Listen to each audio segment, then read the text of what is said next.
વિદ્યાર્થી મિત્રો, second exam એકદમ નજીક છે ત્યારે આપણે આ વિડીયોમાં વાત કરવાના છીએ ધોરણ 9 ગણિત અને વિજ્ઞાનની દ્વિતીય પરીક્ષા 2023-24ની બ્લુપ્રિન્ટ વિશે.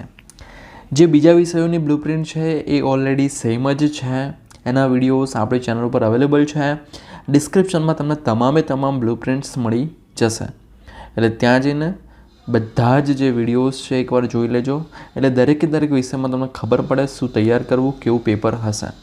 બરાબર. તો અહીંયા ટોટલ 50 ગુણનું પેપર હશે. હેતુ પ્રમાણે જો ગુણભાર જોઈએ તો 16 ગુણ એટલે કે 32% જ્ઞાનના આધાર મતલબ નોલેજ આધારિત એટલે કે જે તમારે યાદ રાખવાનું છે એના આધારિત ક્વેશ્ચન હશે. અન્ડરસ્ટેન્ડિંગ સમજને આધારિત 16 ગુણના ક્વેશ્ચન હશે. 16 ક્વેશ્ચન અહીંયા 16 ગુણના ક્વેશ્ચન હશે. બરાબર. ગણિતની વાત છે મતલબ આ જે જ્ઞાનમાં જે ક્વેશ્ચન હશે એ કેવા હશે કે ડાયરેક્ટલી તૈયાર કરેલા, જેમ કે પ્રમેય થઈ ગયા. બરાબર. કે પછી કોઈ સૂત્ર પૂછ્યું, વ્યાખ્યા પૂછી, એવા પ્રકારના. સમજ અન્ડરસ્ટેન્ડિંગ એટલે કે તમારે સૂત્ર મૂકીને કંઈક વિચારીને જવાબ લખવા પડે એવા ક્વેશ્ચન. અને ઉપયોજન એપ્લિકેશન એ પણ એ પ્રકારના જ ક્વેશ્ચન હશે. ત્યાં 3 ને 2 5 ગુણનું થોડું હાર્ડ એટલે કે ઉચ્ચ વૈચારિક કૌશલ્ય આધારિત ક્વેશ્ચન હશે. પ્રશ્નના પ્રકાર પ્રમાણે ગુણભાર જોઈએ તો હેતુલક્ષી પ્રશ્નો ટોટલ 10 હશે. 10 ગુણના. ટૂંક જવાબી 8 પ્રશ્નો હશે એટલે કે 2 ગુણના પ્રશ્નો 8 દુ 16. 3 ગુણના 4 પ્રશ્નો હશે અને 4 ગુણના 3 પ્રશ્નો હશે. ત્યારબાદ ચેપ્ટર વાઇઝ ગુણભાર તમને અહીંયા આપેલો છે કે ભાઈ ચેપ્ટર નંબર 1 સંખ્યા પદ્ધતિમાંથી 4 ગુણનું પૂછાશે. બહુપદીઓમાંથી 4 ગુણનું. યામ ભૂમિતિમાંથી 2 ગુણ. છઠ્ઠા ચેપ્ટર એટલે કે રેખાઓ અને ખૂણાઓમાંથી 5 ગુણનું પૂછાશે. 7મું ચેપ્ટર ત્રિકોણમાંથી 10 ગુણનું પૂછાશે. ચતુષ્કોણમાંથી 9 ગુણનું પૂછાશે. ત્યારબાદ વર્તુળમાંથી 10 ગુણ અને હેરોનના સૂત્રમાંથી 6 ગુણનું પૂછાશે. તો આમ ટોટલ 50 ગુણનું ચેપ્ટર ટેસ્ટ રહેશે, એક્ઝામ રહેશે. બરાબર.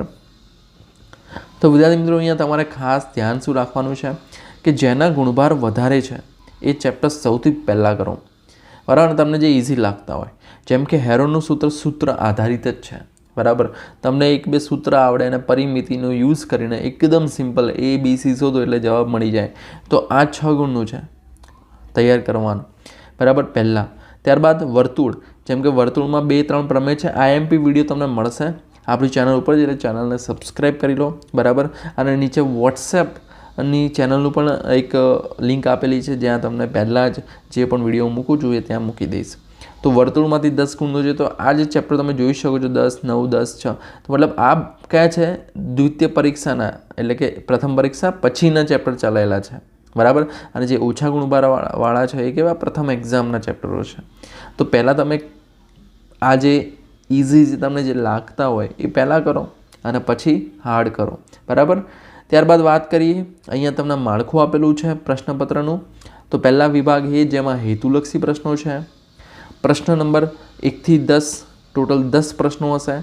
દરેકના કેટલા છે? સાચા ઉત્તરનો 1-1 ગુણ રહેશે. બધા પ્રશ્નો ફરજિયાત રહેશે. હવે પ્રશ્નો કેવા પૂછશે કે MCQ, MRQ, ખરા ખોટા, ખાલી જગ્યા, વ્યાખ્યા, સૂત્ર, એકમો, અતિ ટૂંક જવાબી પ્રશ્નો, એક શબ્દ કે એક વાક્યમાં જવાબ આપો, પૂરું નામ આપો, અસંગત ઓળખો, આલેખ આધારિત પ્રશ્નો, ક્રમમાં ગોઠવો. આ પ્રકારના ક્વેશ્ચન આમાં પૂછશે. કોઈપણ પ્રકારના પ્રશ્નો 2 કે 3થી વધી નહીં જાય એનું ધ્યાન રાખશે. એટલે કે એવા પ્રશ્નો મતલબ જેમ કે તમને વ્યાખ્યા પૂછી તો 2-3 વ્યાખ્યા નહીં પૂછે, 1-2 જ પૂછશે. બરાબર. એમ. ત્યારબાદ વિભાગ બી ટૂંક જવાબી પ્રશ્નો, જેમાં ટોટલ 8 પ્રશ્નો હશે. 8 દુ 16. દરેકના 2-2 ગુણ રહેશે અને કોઈ પણ 3 પ્રશ્નોમાં તમને વિકલ્પ આપવામાં આવશે. ત્યારબાદ વિભાગ સીની વાત કરીએ તો ટૂંક જવાબી પ્રશ્નો રહેશે. પ્રશ્નો નંબર 19 થી 22 ટોટલ 4 ક્વેશ્ચન, દરેકના 3-3 ગુણ. એકમાં તમને અથવામાં વિકલ્પ મળશે એટલે કે એક દાખલામાં તમને વિકલ્પ આપવામાં આવશે. ત્યારબાદ વિભાગ ડીની વાત કરીએ તો લાંબા પ્રશ્નો રહેશે. 4-4 ગુણના ટોટલ 3 પ્રશ્ન પૂછશે અને એમાં એકમાં વિકલ્પ મળશે. હવે વાત કરીએ વિજ્ઞાનની, તો વિજ્ઞાનમાં ટોટલ 50 ગુણનું પેપર રહેશે. સેમ. જ્ઞાનના આધારે 11 ગુણ, સમજના આધારે 18 ગુણ અને ઉપયોજનના આધારે 15 ગુણ. તમે જોયું અહીંયા અન્ડરસ્ટેન્ડિંગ અને ઉપયોજનના આધારે બહુ વધારે ગુણ છે. મતલબ ક્વેશ્ચન એવા પૂછશે ને કે તમારે થોડું મગજ દોડાવવું પડશે. એટલે તૈયારી એ રીતે કરજો કે વિજ્ઞાનમાં કે પ્રશ્ન પણ જોજો કે ભાઈ કયો પૂછવો છે. બરાબર. આડેધડ ના લખવા માંડતા, નહીંતર માર્ક્સ ઓછા આવશે. ઉચ્ચ વૈચારિક કૌશલ્ય 3-3 ગુણનું છે. 6 ગુણ ટોટલ. બરાબર. હેતુલક્ષી ટોટલ 10 પ્રશ્નો હશે. 1-1 ગુણના. ટૂંક જવાબી 8, 2-2 ગુણના 8 પ્રશ્નો, 3 ગુણના 4 પ્રશ્નો અને 4 ગુણના 3 પ્રશ્નો પૂછશે. તો હવે પ્રકરણ દીઠ ગુણબાર જોઈએ તો તમે અહીંયા જોઈ શકો છો કે ભાઈ આ જે તમે જુઓ ને અહીંયા 12 સુધી તો આ પહેલી પરીક્ષાનો સિલેબસ છે. કયું? ચેપ્ટર નંબર 1, 2, 5, 7, 8 અને 12. એટલે કે પહેલા ચેપ્ટરમાંથી 3 ગુણ, બીજામાંથી 2 ગુણ, પાંચમામાંથી 3 ગુણ, સાતમામાંથી 2 ગુણ, આઠમામાંથી 2 ગુણ અને 12મામાંથી 3 ગુણ. ત્યારબાદ ચેપ્ટર નંબર 3, 4, 6, 9 દ્વિતીય પરીક્ષાના સિલેબસ છે. તો એમાં પરમાણુ અને અણુઓમાંથી 8 ગુણનું પૂછશે. પરમાણુનું બંધારણમાંથી જે પરમાણુનું બંધારણ છે એમાંથી 9 ગુણ, પેશીઓમાંથી 9 ગુણ, ગુરુત્વાકર્ષણમાંથી 9. તો અહીંયા લખ્યું છે ઓલરેડી કે દ્વિતીય પરીક્ષામાં પ્રથમ પરીક્ષા સુધીના અભ્યાસક્રમમાંથી 30% એટલે કે 15 ગુણના અને બાકીનો જે અભ્યાસક્રમ છે એમાંથી 35 ગુણનું પૂછશે. બરાબર. તો અહીંયા તમારે હવે તૈયારી કરતી વખતે બસ એ ધ્યાન રાખવાનું છે જે ઇઝી છે અને જે તમને સહેલા લાગે છે અને જેના માર્ક્સ પણ વધારે છે એ ચેપ્ટર પહેલાં કરો. બરાબર. અને 2-3 ચેપ્ટરમાં જો તમે આ 3 ચેપ્ટર કરો તો પણ 9 તરી 27 ગુણ આવી જાય. રાઈટ. તો એટલે એ રીતે તૈયારી કરજો. બરાબર. હવે જેમ કે આપણે 2-2 ગુણના છે આ ચેપ્ટરો તો 2-2 ગુણમાંથી કંઈ 3 ગુણના પ્રશ્નો નહીં પૂછાય. રાઈટ. તો એમાંથી 3 ગુણના પ્રશ્નો કરવાની જરૂર નથી. જેમ કે ગતિ છે, બરાબર, ગતિના સમીકરણો છે, હવે એક ક્વેશ્ચન ના કરો તો ચાલે. બરાબર. તો એ રીતનું છે. ખાલી એ મતલબ ડાયરેક્ટ સમીકરણ પૂછી શકે એમાં. જો કે આઈએમપી તમને મળશે, આઈએમપીમાં આપણે વધારે ડિસ્કસ કરીશું. ત્યારબાદ પ્રશ્નપત્રનું માળખું છે એ વિભાગ એ જો અહીંયા બહુ સરસ સૂચનાઓ લખી છે કે ભાઈ સ્વચ્છ પ્રમાણસર અને નામ નિર્દેશિત આકૃતિ દોરવી. બધા જ પ્રશ્નોનો જવાબ ક્રમશઃ લખવા. બરાબર. અને તમામ વિભાગ ફરજિયાત છે. અને આ જે ગુણ બતાવે છે એ વિભાગના કુલ ગુણ છે. આ પ્રશ્ન વિભાગ એની વાત કરીએ તો હેતુલક્ષી પ્રશ્નો 10 થી 20 શબ્દની મર્યાદામાં પૂછશે. બરાબર. જે લખવાના છે એની વાત કરી છે. વિકલ્પો તો ડાયરેક્ટ તમારે ઓછા શબ્દો થશે એમાં તો ડાયરેક્ટ વિકલ્પ લખવાનો છે. તો પ્રશ્ન નંબર 1 થી 10 દરેકના 1-1 ગુણ. બધા પ્રશ્નો ફરજિયાત, કોઈ વિકલ્પ નથી આમાં. MCQ બહુવિકલ્પ પ્રશ્નો, MRQ એક કરતાં વધારે જવાબવાળા MCQ, ખરા ખોટા, ખાલી જગ્યા, વ્યાખ્યા, સૂત્ર, એકમો, અતિ ટૂંક જવાબી પ્રશ્નો, એક શબ્દ કે એક વાક્યમાં જવાબ આપો, પૂરું નામ આપો, આપેલ શબ્દો પૈકી અસંગત ઓળખો, ક્રમમાં ગોઠવો, આલેખ આધારિત પ્રશ્ન, જોડકા. તો આ ટાઈપના ક્વેશ્ચન હશે. બરાબર. તો આ બધા તમારે તૈયારી કરતી વખતે ધ્યાનમાં રાખવાનું કે આ પ્રકારના અલગ અલગ ક્વેશ્ચન પૂછી શકે. પછી આમાં પણ એ જ સૂચના કે ભાઈ કોઈ પણ પ્રકારના પ્રશ્નો છે 2 કે 3થી વધી ન જાય તેની કાળજી રાખવી. ત્યારબાદ વિભાગ 2 ટૂંકા પ્રશ્નો છે 40 થી 50 શબ્દોની મર્યાદામાં. પ્રશ્નો નંબર 11 થી 18 ટોટલ 8 પ્રશ્નો. દરેકના કેટલા ગુણ હશે? સાચા પ્રશ્નના 2 ગુણ રહેશે. ટોટલ 3 પ્રશ્નોમાં તમને વિકલ્પ મળશે. બરાબર.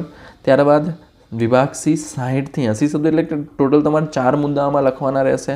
2 ગુણના પ્રશ્નોમાં 3 ગુણના પ્રશ્નોમાં 6 મુદ્દા લખવાના મિનિમમ અને ડીમાં 8 મુદ્દા. તો પ્રશ્ન નંબર 19 થી 22 4 પ્રશ્નો રહેશે. વિભાગ Cમાં 3 ગુણના અને એમાં એકમાં તમને વિકલ્પ મળશે. વિભાગ Dમાં 4 ગુણના 3 પ્રશ્નો અને એમાં એકમાં તમને વિકલ્પ મળશે. તો વિદ્યાર્થી મિત્રો અહીંયા બહુ સરસ વાત કરી, સૂચના આપી છે કે ભાઈ વૈજ્ઞાનિક કારણ આપો, સમજૂતી આપો, દાખલા, રાસાયણિક સમીકરણ આધારિત પ્રશ્નો, આકૃતિ, તફાવત, વ્યવહારિક અનુબંધ, અવલોકન અને નિર્ણય. તો એકાદ પ્રયોગ પૂછશે. બરાબર. સમીકરણ આધારિત ક્વેશ્ચન હશે, એકાદ દાખલો એક હશે. બરાબર. પછી આકૃતિને આધારિત એક પ્રશ્ન હશે, તફાવત એક હશે. બરાબર. મતલબ આ યાદ રાખજો, આ બધા ક્વેશ્ચનો હશે એક. એટલે ત્યારે તમે યાદ કરશો કે ના ભાઈ આ બ્લુપ્રિન્ટ કામમાં આવી. ઓકે. તો વિદ્યાર્થી મિત્રો આ વિડીયોમાં આપણે બ્લુપ્રિન્ટ જોઈ બંને ગણિત અને વિજ્ઞાનની. બીજા વિષયની જે બ્લુપ્રિન્ટ છે ડિસ્ક્રિપ્શનમાં તમને મળી જશે, જોઈ લેજો. અને બીજું દ્વિતીય પરીક્ષાના IMP વિડીયોઝ ધોરણ 9 માટે તમને મળવાના છે આપણી ચેનલ ઉપર. તો ચેનલને સબસ્ક્રાઈબ કરો. ગણિતની તૈયારી માટે ઓલરેડી આપણે અસાઇનમેન્ટનું સોલ્યુશન બનાવેલું છે, તો એ પણ જોજો. ફરી મળીએ નેક્સ્ટ વિડીયોમાં. ત્યાં સુધી good bye, take care, all the best.